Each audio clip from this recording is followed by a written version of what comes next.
watan yan Bauchi, farin cikinmu mai sassauci, hasken arewa mai inganci, rimi a don biranen Bauchi, sarkin da baya son sokanci,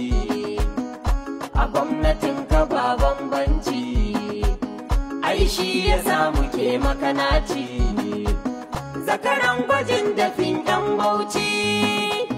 mai sangarin talaka da yanci, fafutuka yake akan adalci, a da'irar ba jahilci, ga 'yar Fulani mai baitoci, ni Hauwa Gombe renon Bauchi, a bikin naɗin makaman Bauchi.